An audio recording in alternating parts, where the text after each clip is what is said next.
नमस्कार, मैं Amit Awasthi media today TV में आपका स्वागत है।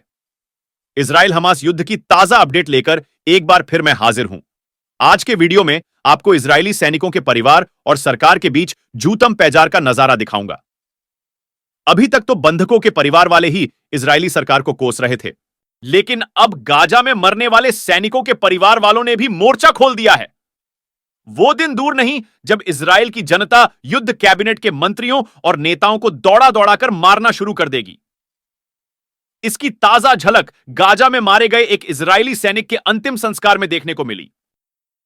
गाजा में हमास के साथ लड़ाई के दौरान मारे गए इजराइल के सार्जेंट मेजर एडम बिस्मुट के भाई ने इजरायली युद्ध कैबिनेट में मंत्री बेनी गैंट्स पर गुस्सा कर हमला कर दिया।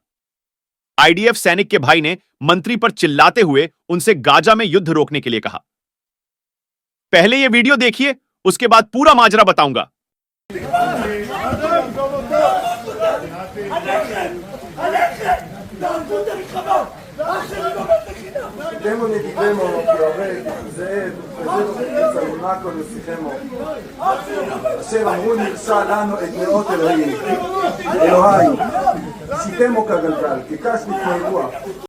गाजा में हमास 111 दिन से जिस तरह चट्टान की तरह इजरायली सेना के सामने डटकर खड़ा है, उसने इजराइल की खोखली जड़ें हिलाकर रख दी।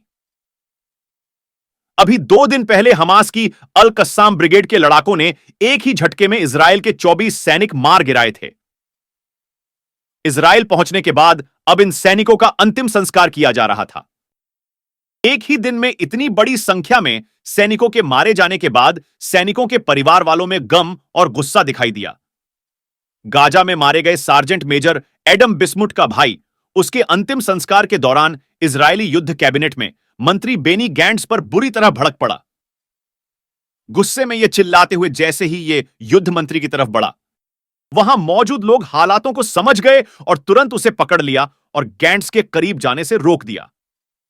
वह चिल्ला रहा था, मेरा भाई यूं ही नहीं मरा, इसके जिम्मेदार तुम हो, युद्ध बंद करो, इसकी जिम्मेदारी तुम पर है, यह युद्ध रोको, युद्ध खत्म करना तुम्हारे हाथ में है। इजराइल में जब इतनी बड़ी घटनाएं होती हैं तो यह निश्चित रूप से इजरायलियों के लिए भूकंप के किसी झटके से कम नहीं होता। एक ही दिन में 24 सैनिकों के मारे जाने की खबर ने इजरायली सेना की मानो कमर तोड़कर रख दी। गाजा में हमास के लड़ाके अभी भी जी तोड़कर लड़ रहे हैं और ज़ायोनी सेना उनके कब्जे से अपने लोगों को आजाद नहीं करा सकी। ऐसे में पूरे इजराइल में सरकार के खिलाफ गम और गुस्सा देखने को मिल रहा है। इस खबर में बस इतना ही। वीडियो को लाइक कर देना और चैनल को सब्सक्राइब कर देना। अब मिलूंगा अगली खबर के साथ। शुक्रिया।